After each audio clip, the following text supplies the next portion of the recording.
Hi, I'm Mike McCormick at GBTA Studios here in Berlin, and I'm here with Peter Ashworth from Carlson, Wagonlit Travel. Welcome back. Good to see you again this year. Thanks for having me. Great event. So, boy, what can you say, right? Exciting times in the industry, very dynamic in terms of the role of the TMC and certainly the relationship with the customer. And even since in this past year, I think we were talking a lot of change. The big word, a lot of focus on personalization. Traveler centricity is a phrase that gets used. From a buyer perspective, how do you focus on that traveler satisfaction at the same time, accomplish your needs for policy? What advice do you give the buyers here? Yeah, indeed. There's a lot of change going on at the moment, and I think we're the guidance. And of course, there's a lot of change, a lot of development in customer demand. Yep. But I think, end of the day, it all starts with data, right? So what you don't know, you don't know. That means we in our support to the corporate customer. What we do there is very much around making sure that we analyze the program, which data sets are there, how do you use that data actually on the one hand to look at what are your patterns and what can we improve there. So there's still a kind of a cost element. The second element is how do you guide travelers within your policy. And the third element that is quite key there is the information and sharing of the information towards the traveler. It's faster, it's more demanding. So managing a travel policy within the corporate world at the moment is more demanding. And those are the elements you take into account, of course, next to the normal, I would almost say, supplier management role for the corporate.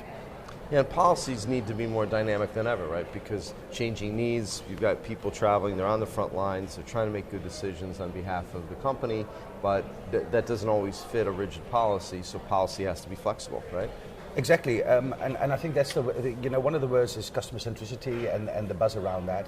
I think what we've seen in the past years is that actually the corporate policies which were originated very much a cost savings program, right, very much around that.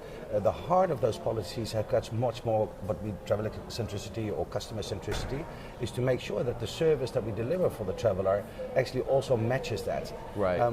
We see a lot, and we've done some recent studies as well, is that around that, customers want to be rewarded. A CWT study just showed that 3 out of 10 travelers actually the reward part of a loyalty program is more relevant for them sometimes versus security. Right. That means that the moment you can guide that and you can give people a reward or adjust your policy to say, okay, I'm a road warrior, I need something different, even though I'm maybe not a VIP, how do you guide that? So that's more around the traveler centricity part, saying customizing your travel program towards your traveler types and taking it from there and maybe giving them perks. Leisure is a big word nowadays, combining leisure with business. Another topic that comes on board there is can we make agreements with some of the suppliers that a certain traveler type gets upgrades. I think those are all part of the whole dynamics that are moving on within the customer centricity, driven by the travel policy, of course. Yeah, and within that, what we hear a lot from buyers is that a big part of their job is really the communication, right, back within their companies and their ability to really effectively communicate. They have to be communication experts as well as policy experts as well. The list goes on, right?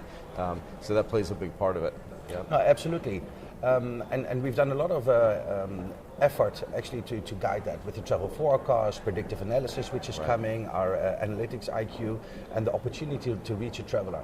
I think that's also a little bit part of the personalization that we do, is also are we informing the traveler at the right time, at the right moment for what he needs. So a big part of that is also about sharing that, giving him the safety and security that actually our services travel with him. So it's not once I'm booked, I'm gone. Right. No, there are a lot of services along the road that we can deliver and that we are delivering and that we're investing heavily on. Right, that's great. And so, where does this play out? Do you think that the needs of the travelers, the personalization element is going to even continue even more than it is now? Where does this all go? I believe the answer to that is yes, because the people that are now developing and coming more and more within corporate life, they are used to something different, right? So what I use in my personal life, and even probably the older guys like me, I use my mobile quite a lot, and I'm very iPad fan. So that means I'm used to a different kind of service coming into the corporate environment. And personalization is all about ease of use and making it relevant for me. So know me, value me, service me, and give me the information or the service that I need at that moment. So the personalization element is just going to continue. We're investing heavily, especially on the technology side, artificial intelligence, learning, the chatbots. We're investing heavily to make sure that every traveler gets the service when he needs and what he needs. And I think that's coming driven very much from the leisure market or from my personal life point Right, of view. right. But that's going to continue. Right. There's no way back going to the old days, and I'm quite sure that within a couple of years we'll have a complete different traveler experience, and the traveler will have that. And it also means that for TMCs, the way we deliver that service and the way we support the corporate and the traveler is going to keep on developing and changing. Right. So any words of advice for the buyers here? Call us. Well, that was simple. So basically, it starts with data. Exactly. Call you and ends with data, right? Yeah, exactly. Peter, No, exactly. Thank you very much. Peter, thanks for coming. Appreciate it. Appreciate your support of GBTA. And I'm Mike McCormick, live from GBTA Studios here in Berlin.